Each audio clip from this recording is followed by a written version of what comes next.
Genesis 37. Joseph's dreams. Jacob lived in the land where his father had stayed, the land of Canaan. This is the account of Jacob's family line. Joseph, a young man of 17, was tending the flocks with his brothers, the sons of Bilhah and the sons of Zilpah, his father's wives, and he brought their father a bad report about them. Now Israel loved Joseph more than any of his other sons, because he had been born to him in his old age, and he made an ornate robe for him. When his brothers saw that their father loved him more than any of them, they hated him, and could not speak a kind word to him. Joseph had a dream, and when he told it to his brothers, they hated him all the more. He said to them, Listen to this dream I had. We were binding sheaves of grain out in the field, when suddenly my sheaf rose and stood upright, while your sheaves gathered around mine and bowed down to it. His brothers said to him, Do you intend to reign over us? Will you actually rule us? And they hated him all the more because of his dream and what he had said. Then he had another dream, and he told it to his brothers. Listen, he said, I had another dream. And this time the sun and moon and 11 stars were bowing down to me. When he told his father as well as his brothers, his father rebuked him and said, What is this dream you had? Will your mother and I and your brothers actually come and bow down to the ground before you? His brothers were jealous of him, but his father kept the matter in mind. Joseph sold by his brothers. Now his brothers had gone to graze their father's flocks near Shechem. And Israel said to Joseph, As you know, your brothers are grazing the flocks near Shechem. Come, I am going to send you to them. Very well, he replied. So he said to him, Go and see if all is well with your brothers and with the flocks, and bring word back to me. Then he sent him off from the valley of Hebron. When Joseph arrived at Shechem, a man found him wandering around in the fields and asked him, What are you looking for? He replied, I am looking for my brothers. Can you tell me where they are grazing their flocks? They have moved on from here, the man answered. I heard them say, Let's go to Dothan. So Joseph went after his brothers and found them near Dothan. But they saw him in the distance, and before he reached them, they plotted to kill him. Here comes that dreamer, they said to each other. Come now, let's kill him and throw him into one of these cisterns, and say that a voracious animal devoured him. Then we'll see what comes of his dreams. When Reuben heard this, he tried to rescue him from their hands. Let's not take his life, he said. Don't shed any blood. Throw him into this cistern here in the wilderness, but don't lay a hand on him. Reuben said this to rescue him from them and take him back to his father. So when Joseph came to his brothers, they stripped him of his robe, the ornate robe he was wearing, and they took him and threw him into the cistern. The cistern was empty, there was no water in it. As they sat down to eat their meal, they looked up and saw a caravan of Ishmaelites coming from Gilead. Their camels were loaded with spices, balm, and myrrh, and they were on their way to take them down to Egypt. Judah said to his brothers, What will we gain if we kill our brother and cover up his blood? Come, let's sell him to the Ishmaelites and not lay our hands on him. After all, he is our brother, our own flesh and blood." His brothers agreed. So when the Midianite merchants came by, his brothers pulled Joseph up out of the cistern and sold him for 20 shekels of silver to the Ishmaelites, who took him to Egypt. When Reuben returned to the cistern and saw that Joseph was not there, he tore his clothes. He went back to his brothers and said, "The boy isn't there. Where can I turn now?" Then they got Joseph's robe, slaughtered a goat, and dipped the robe in the blood. They took the ornate robe back to their father and said, "We found this. Examine it to see whether it is your son's robe."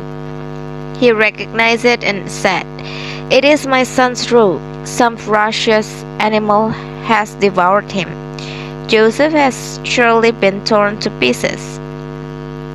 Then Jacob tore his clothes, put on sackcloth, and mourned for his son many days. All his sons and daughters came to comfort him, but he refused to be comforted. "No," he said, "I will continue to mourn until I join my son in the grave." So his father wept for him. Meanwhile, the Midianites sold Joseph in Egypt to Potiphar, one of Pharaoh's officials, the captain of the guard.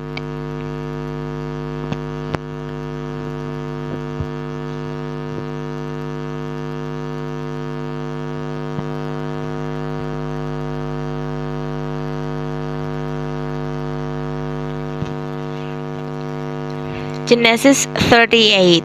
Judah and Tamar. At that time, Judah left his brothers and went down to stay with a man of Adullam named Hira. There, Judah met the daughter of a Canaanite man named Shua. He married her and made love to her. She became pregnant and gave birth to a son who was named Er. She conceived again and gave birth to a son and named him Onan. She gave birth to still another son and named him Shelah. It was at Gizit that she gave birth to him. Judah got a wife for Er, his firstborn, and her name was Tamar. But Er, Judah's firstborn, was wicked in the Lord's sight, so the Lord put him to death. Then Judah said to Onan, "Sleep with your brother's wife and fulfill your duty to her as a brother-in-law to raise up offspring for your brother." But Onan knew that the child would not be his, so whenever he slept with his brother's wife, he spilled his semen on the ground to keep from providing offspring for his brother. What he did was wicked in the Lord's sight, so the Lord put him to death also. Judah then said to his daughter-in-law Tamar, "Live as a widow in your father's household until my son Shelah grows up," for he thought, "He may die too, just like his brothers." So Tamar went to live in her father's household. After a long time, Judah's wife, the daughter of Shua, died.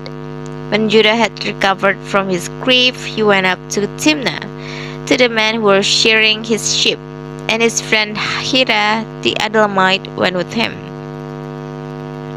When Tamar was told, "Your father-in-law is on his way to Timnah to shear his sheep," she took off her widow's clothes, covered herself with a veil to disguise herself, and then sat down at the entrance to Enaim, which is on the road to Timnah. For she saw that, though Shelah had now grown up, she had not been given to him as his wife. When Judah saw her, he thought she was a prostitute, for she had covered her face, not realizing that she was his daughter-in-law. He went over to her by the roadside and said, "Come now, let me sleep with you." "And what will you give me to sleep with you?" she asked. "I'll send you a young goat from my flock," he said. "Will you give me something as a pledge until you send it?" she asked. He said, "What pledge should I give you?" "Your seal and its cord and the staff in your hand," she answered. So he gave them to her and slept with her, and she became pregnant by him. After she left, she took off her veil and put on her widow's clothes again. Meanwhile, Judah sent the young goat by his friend the Adullamite in order to get his pledge back from the woman. But he did not find her. He asked the man who lived there, "Where is the shrine prostitute who was beside the road at Enaim?" "There hasn't been any shrine prostitute here," they said. So he went back to Judah and said, "I didn't find her. Besides, the man who lived there said, 'There hasn't been any shrine prostitute here.'" Then Judah said, "Let her keep what she has, or we will become a laughing stock. After all, I did send her this young goat, but you didn't find her." About 3 months later, Judah was told, "Your daughter-in-law Tamar is guilty of prostitution, and as a result, she is now pregnant." Judah said, "Bring her out and have her burned to death." As she was being brought out, she sent a message to her father-in-law. "I am pregnant by the man who owns this," she said. And she added, "See if you recognize whose seal and cord and staff these are." Judah recognized them and said, "She is more righteous than I, since I wouldn't give her to my son Shelah." And he did not sleep with her again. When the time came for her to give birth, there were twin boys in her womb, and she was giving birth. One of them put out his hand. So the midwife took a scarlet thread and tied it on his wrist and said, "This one came out first." But when he drew back his hand, his brother came out, and she said, "So this is how you have broken out." And he was named Perez. Then his brother, who had the scarlet thread on his wrist, came out, and he was named Zerah.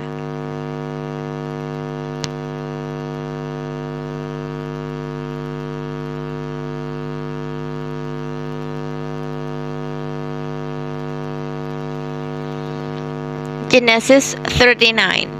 Joseph and Potiphar's wife. Now Joseph had been taken down to Egypt. Potiphar, an Egyptian who was one of Pharaoh's officials, the captain of the guard, bought him from the Ishmaelites who had taken him there. The Lord was with Joseph, so that he prospered, and he lived in the house of his Egyptian master. When his master saw that the Lord was with him and that the Lord gave him success in everything he did, Joseph found favor in his eyes and became his attendant. Potiphar put him in charge of his household, and he entrusted to his care everything he owned. From the time he put him in charge of his household and of all that he owned, the Lord blessed the household of the Egyptian because of Joseph. The blessing of the Lord was on everything Potiphar had, both in the house and in the field. So Potiphar left everything he had in Joseph's care, with Joseph in charge. He did not concern himself with anything except the food he ate. Now Joseph was well built and handsome, and after a while his master's wife took notice of Joseph and said, "Come to bed with me." But he refused. "With me in charge," he told her, "my master does not concern himself with anything in the house. Everything he owns he has entrusted to my care. No one is greater in this house than I am. My master has withheld nothing from me except you, because you are his wife. How then could I do such a wicked thing and sin against God?" And though she spoke to Joseph day after day, he refused to go to bed with her or even be with her. One day he went into the house to attend to his duties, and none of the household servants was inside.